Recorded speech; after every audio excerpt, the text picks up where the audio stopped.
So this movie was really fun. Thanks. I loved it so much. Maybe you could talk a little bit about the process of writing the screenplay with your beautiful wife, Melissa Sure. McCarthy, for Yes. those who don't know. Sure. Her mom, Melissa's mom, Sandy, who's a delightful, super incredibly sweet woman, was visiting, and she was wearing, it was the holidays, and she had a pretty festive shirt on. Okay. And so I immediately, just as sometimes happens, like the first flash of an idea comes through somebody's head.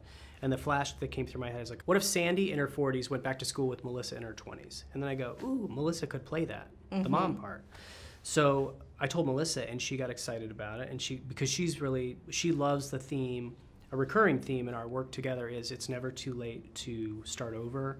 It's never too late to reinvent yourself. I think that's a really hopeful kind of theme.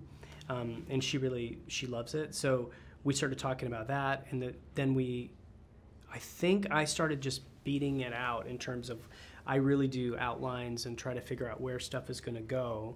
And then Melissa comes in, and we'll start to, I'll take her through what I'm thinking, and then she'll add and take away, and we'll go together with all that. And then we write together. We'll sit down at a computer and take turns, and somebody's on a yoga ball, and somebody's, we just, someone's typing and someone's whatever, So yeah, that was sort of the basic genesis of it, and then, rewrite after rewrite after rewrite. Sure. Now, at the center of this story is also sort of a romantic comedy in that the love story is between a mother and daughter.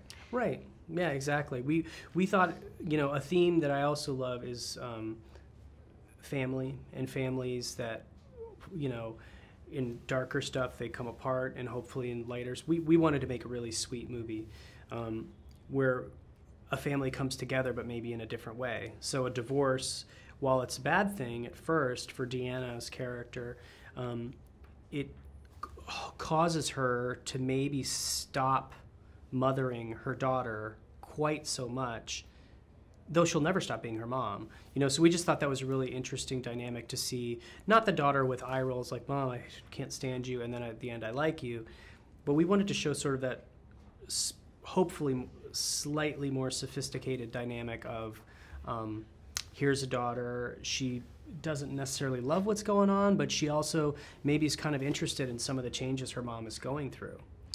Terrific. Right now it seems like we're seeing sort of a decline in R-rated comedies, and character-driven comedies are starting to, the Amy Schumer comedy. Right. Do you think that that's a trend happening?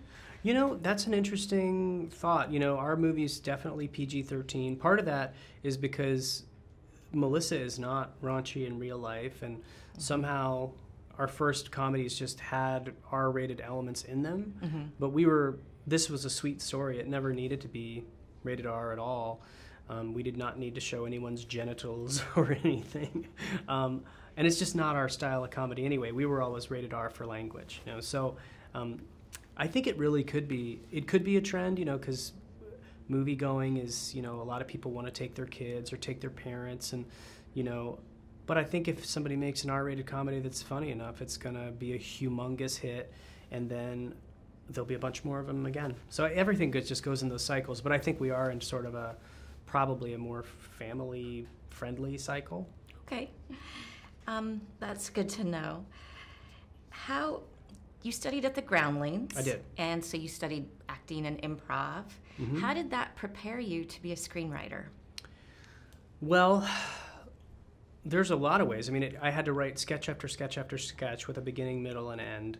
And while they sometimes were wild and, wacky, you at least learn beats, right, as beginning, middle, and end. So I think, and then as an actor, something that was interesting is one of the things you have to do. I became a straight man, basically. Like I was, the wacky person at the cash register, not wacky, character-driven person at the cash register, be like doing crazy stuff, and I had to say over and over again, if you do that one more time, I'm leaving. and I had to believably stay like in a state of frustration when clearly someone would probably just walk away.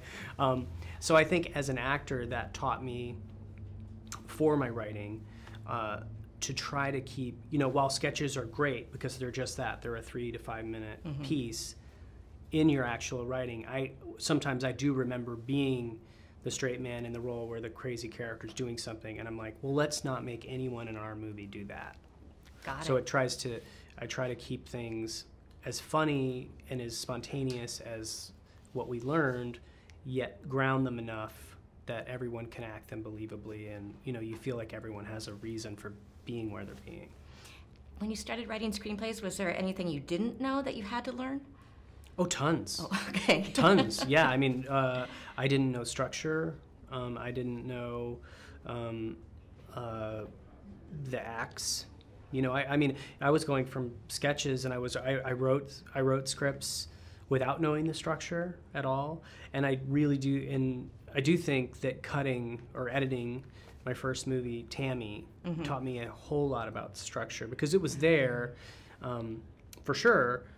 But we had, the editors were like, "This is gone." I'm like, "Why?" They're like, "Because they're just talking about stuff. Nothing is like really happening, right?" And I'm like, "Yeah."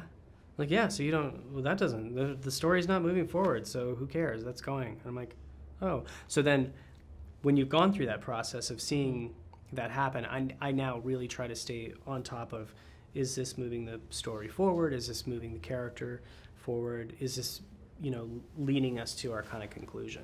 That's great.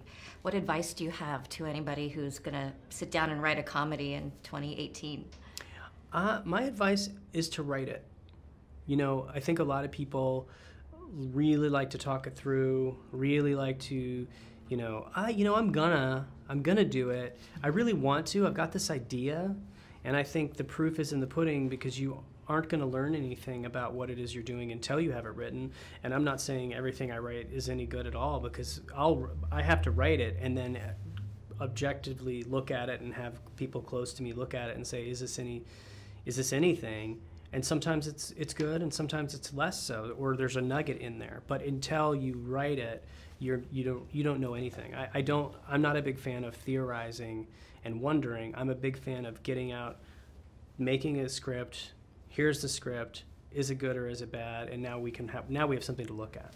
Great. Well, thank you so much. Thank you. I wish you the best of luck with this movie. Oh, thanks. And this was kind of a dream to get to talk to you, so thank you. Oh my gosh, that's crazy. Well, it's very nice to talk to you too.